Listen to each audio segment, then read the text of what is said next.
Buenas tardes para todos, mi nombre es Tatiana Arias, soy fisioterapeuta y en mi vida laboral me he desempeñado en el área de neurorehabilitación, pero el enfoque que he tenido desde mi escuela es netamente respiratorio. Este video tiene como finalidad dar a conocer a las personas del común que no están especializadas en ningún área de la salud acerca del mecanismo con el que actúa el SARS-CoV-2, más conocido como COVID-19, y el por qué se presentan estos síntomas tan característicos de la enfermedad y por qué es tan grave dicho virus. Bueno, entonces comencemos. Bueno, para empezar a hablar del coronavirus como tal, primero debemos conocer un poco de nuestra vía respiratoria. Esta vía respiratoria se divide en dos: vía aérea superior y vía aérea inferior. En la vía aérea superior encontramos lo que es las fosas nasales, la faringe, la laringe. Y en la vía aérea inferior ya vamos a encontrar la tráquea, los bronquios, bronquiolos y los alvéolos, que juegan un papel muy importante en el mecanismo fisiopatológico de esta enfermedad. Antes de entrar en el mecanismo de acción de este virus, es importante saber la virología o de dónde proviene el virus. Hace parte de la familia de los coronavirus y su orden viene de nidovirales, lo que quiere decir que se replica a partir de conjuntos de RNA, o conocido como ADI. Los coronavirus vienen divididos en 4 géneros. El alfa son los que inicialmente dan desarrollo a infecciones respiratorias leves, y los beta son los conocidos como el SARS-CoV, que apareció en el 2002, el MERS, que apareció en el 2012, y actualmente el SARS-CoV-2, más conocido como coronavirus. El mecanismo de transmisión de este virus se da de 2 formas: por transmisión respiratoria por gotas o transmisión fecal oral. Todo el mecanismo de la enfermedad se da a partir de una célula pulmonar llamada alvéolos, en donde los alvéolos están recubiertos por los neumocitos, que son toda la parte en azul, neumocitos tipo 1, y los puntos verdes, neumocitos tipo 2. Netamente, ¿en dónde va a actuar el virus? En los neumocitos tipo 2. Los neumocitos tipo 1 se van a encargar de hacer toda la parte de intercambio de oxígeno entre el alvéolo, que es la parte final de los pulmones, y el vaso sanguíneo. Al actuar netamente sobre los neumocitos tipo 2, estos son los encargados de secretar el surfactante pulmonar, que es el que ayuda al alvéolo a no colapsar entre esos procesos de intercambio gaseoso que se dan entre el vaso sanguíneo y el alvéolo. Los neumocitos tipo 2 tienen unos receptores llamados ECA2, que no solamente están alojados en la parte pulmonar, sino también en otros órganos como riñón, corazón, hígado, intestino delgado. El ECA2 es el receptor en el cual el virus se va a anclar y se va a alojar en las células endoteliales del alvéolo. Entonces, como podemos ver aquí, llega el virus, el SARS-CoV-2, y posa sus proteínas S en el receptor ECA2. Al posar su proteína y anclarse con el receptor ECA2, es allí donde se va a dar la diseminación como tal del virus. Ingresa por la membrana celular, que es esta de acá, y se internaliza en la célula y se ensambla por medio de la síntesis de proteínas del virus, la proteína S y otras proteínas que hacen parte de la capa bilipídica de la composición del virus como tal. Es allí cuando el virus entra en el citoplasma de la célula y provoca una respuesta inflamatoria. Cuando se da la respuesta inflamatoria, es donde allí entran a actuar una cantidad de sustancias llamadas macrófagos, citoquinas, interleuquinas y demás, en donde lo que van a tratar de hacer es combatir ese cuerpo extraño.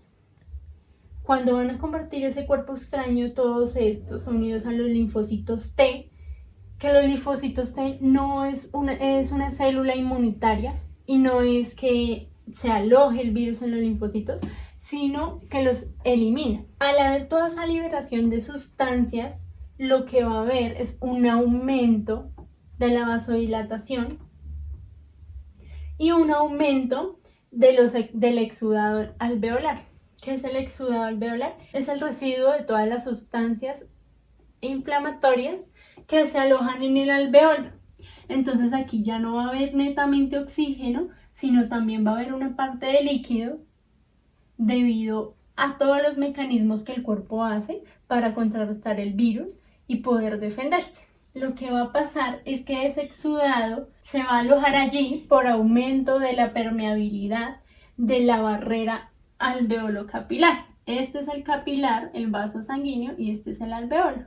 Al haber un aumento en la permeabilidad en el intersticio, lo que va a pasar es que va a alojarse aquí en el alveolo el exudado.